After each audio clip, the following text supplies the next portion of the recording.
esensi dari masing-masing pendekatan itu. Sekali lagi bahwa yang dikatakan oleh Abrams itu sebagai kelompok pendekatan.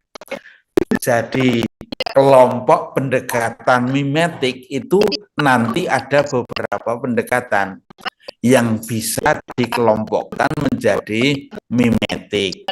Karena pendekatan-pendekatan itu memiliki kesamaan, kesamaannya yaitu mimetik itu. Mimetik itu dalam pengertian, kalau menurut Abrams, itu melihat bahwa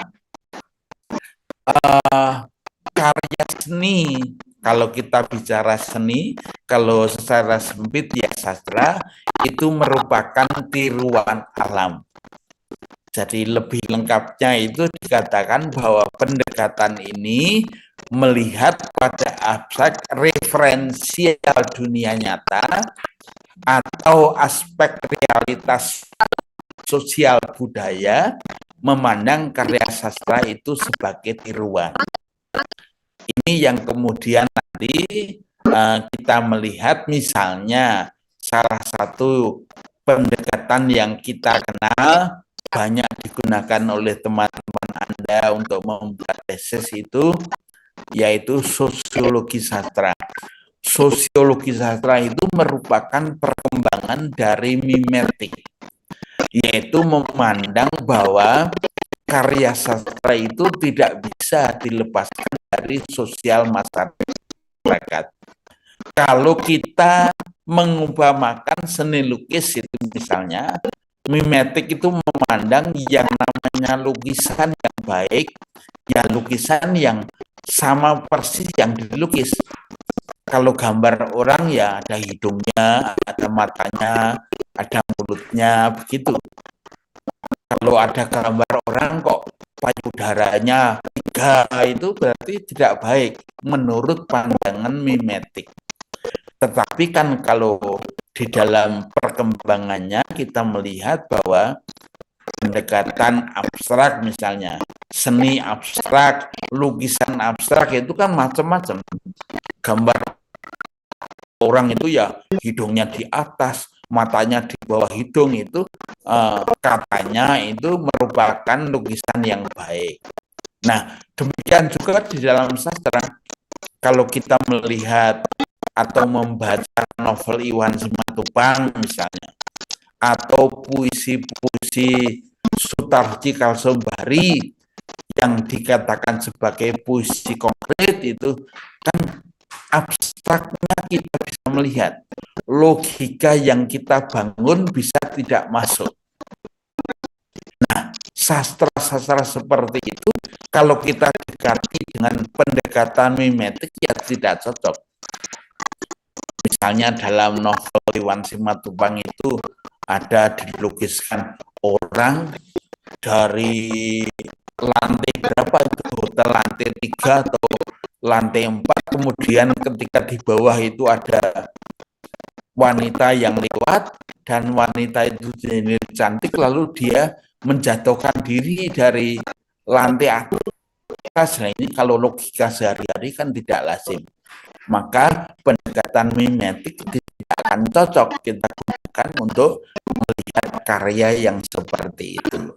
Nah, ini pendekatan mimetik. Jadi pendekatan yang berpandangan bahwa karya sastra yang baik itu ya karya sastra yang mencerminkan keadaan alam.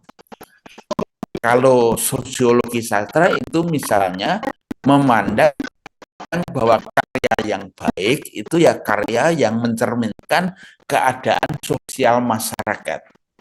Karena itu kita melihat bahwa karya-karya sastra itu selalu yang dalam pandangan sosiologi sastra misalnya mencerminkan keadaan yang terjadi pada waktu karya itu dilahirkan. Katakanlah novel-novel semacam Siti Nurbaya itu yang budaya Minangkabau pada waktu itu bagaimana tentang perkawinan, tentang hubungan antara pria dan wanita itu ya sesuai dengan budaya saat itu. Kalau sebaliknya Anda melihat novel-novel yang lahir pada tahun-tahun ini di atas 20-an itu yang mencerminkan masyarakat yang ada pada saat ini. Novel-novel yang lahir pada tahun kemerdekaan misalnya perjuangan tahun-tahun 45 itu ya, itu yang mencerminkan bagaimana perjuangan bangsa Indonesia melawan Belanda tahun 42 sampai 45 pada zaman Jepang. Banyak karya sastra yang melukiskan perjuangan rakyat Indonesia melawan Jepang. Ini karena karya sastra itu merupakan tiruan alam, mencerminkan kondisi masyarakatnya. Demikian juga kalau kita melihat misalnya karya sastra yang lahir di daerah yang Islami, karya sastra yang lahir di Minangkabau misalnya, ya karena di sana budayanya, agamanya itu rata-rata Islam, maka novel-novel yang lahir itu ya banyak yang diwarnai oleh nilai-nilai Islam. Sebaliknya, kalau misalnya karya-karya yang lahir di daerah timur itu ya, Nusa Tenggara itu kan mereka banyak beragama Katolik atau beragama Kristen, maka karya-karya sastra yang lahir di sana itu kebanyakan itu yang mencerminkan nilai-nilai kekristenan. Demikian juga karya sastra yang lahir dari pengarang Bali, karena latar belakang budayanya itu Hindu, maka novel-novel yang lahir di sana itu banyak yang menganut atau membawa nilai-nilai Hindu. Pendek kata, novel-novel yang lahir dalam kondisi budaya seperti apa, maka dia akan mencerminkan kondisi budaya itu. Kondisi budaya yang menjadi latar kelahiran karya itu. Nah, ini pendekatan mimet. Yang kedua, itu dikelompokkan menjadi pendekatan ekspresif. Pendekatan ekspresif itu pendekatan yang melihat pengarang sebagai pencipta sastra. Jadi karya sastra itu seperti apa itu akan bergantung kepada pengarangnya. Dulu itu orang itu kalau mengartikan puisi misalnya tanya puisi itu maknanya apa, ya tanya saja kepada penciptanya. Dia yang paling mengerti isi puisi itu apa. Jadi kalau misalnya ada orang memahami puisi lalu tidak tahu begitu ya tidak bisa makna puisi ini wallahu a'lam bishawab, itu enggak, ya bertanya kepada pengarangnya. Ketika Anda jatuh cinta kepada teman Anda lalu membuat puisi cinta, ya isi puisi Anda itu yang mencerminkan perasaan Anda, ekspresi Anda. Ini kategori ekspresif. Jadi karya sastra itu dipandang sebagai ekspresi dari pengarangnya. Nah, itu kita bisa melihat dalam novel-novel di Indonesia. Nah, pada tahun 80-an itu pernah ada novel yang berjudul Keluarga Permana. Keluarga Permana itu saya lupa pengarangnya itu. Di dalam novel Keluarga Permana itu diceritakan ada tokoh yang bernama Santoso. Santoso itu beragama Katolik. Lalu Santoso itu kos karena kuliah di UNES, kuliah kemudian kos di rumah Ida. Ida itu beragama Islam. Nah, karena lama bertemu, sering bertemu, kemudian Santoso itu jatuh cinta kepada Ida, lalu mereka berdua berpacaran. Santoso yang beragama Katolik, Ida yang beragama Islam, mereka berdua pacaran. Nah, karena pacarannya itu sudah melampaui batas, mereka sudah kreatif, akhirnya sebelum menikah itu Ida hamil.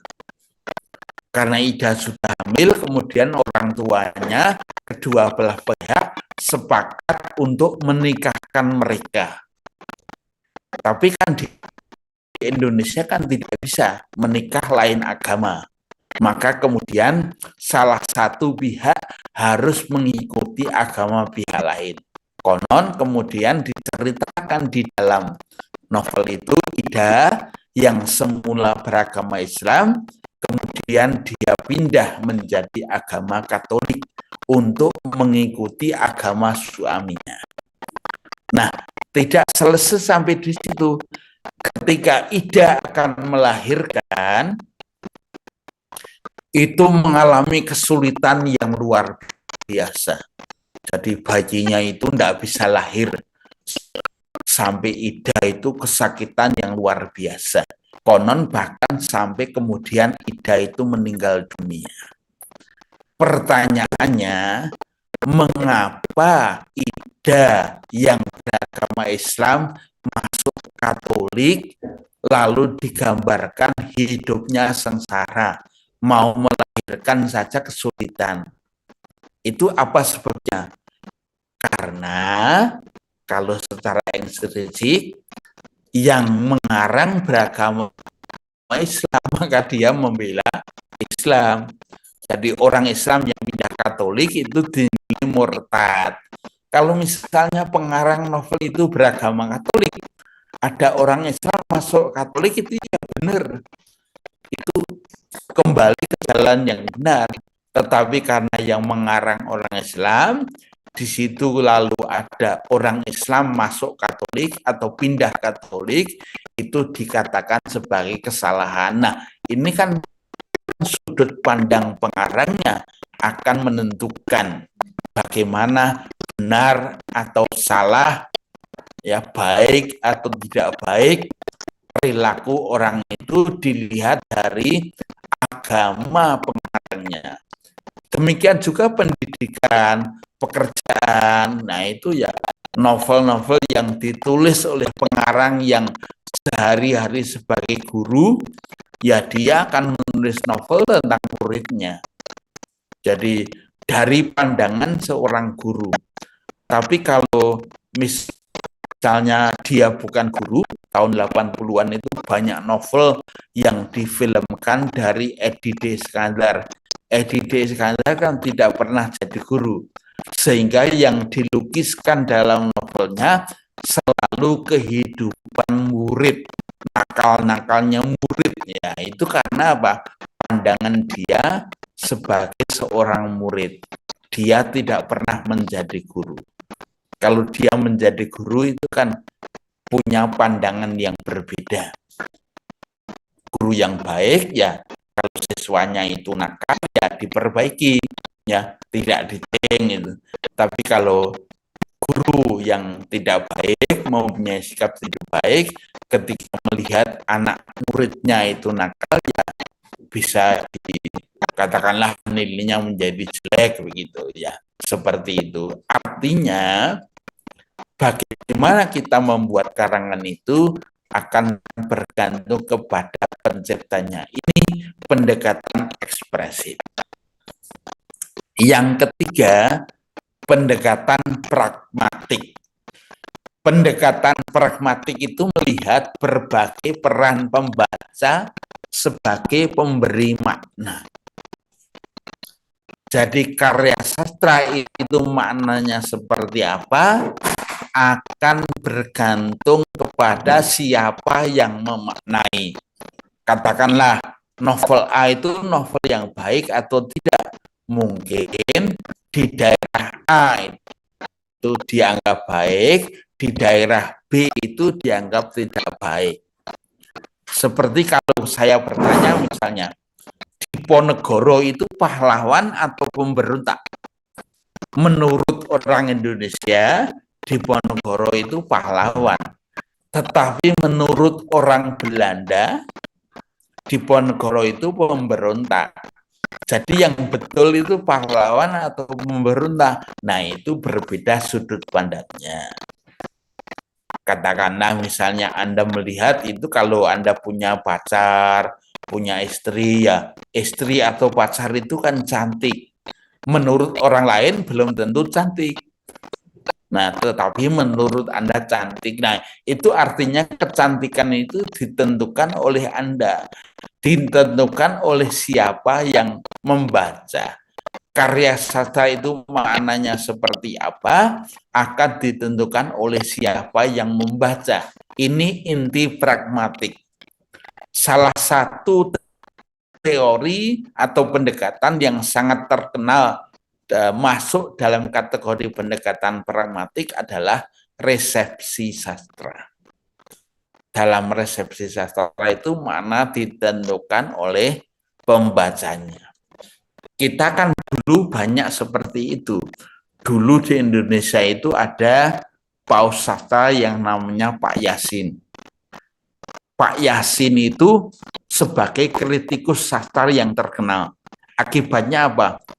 Kita yang sekolah, yang belum tahu banyak tentang sastra, memaknai karya sastra itu seperti Habib Yasin memaknai karya sastra.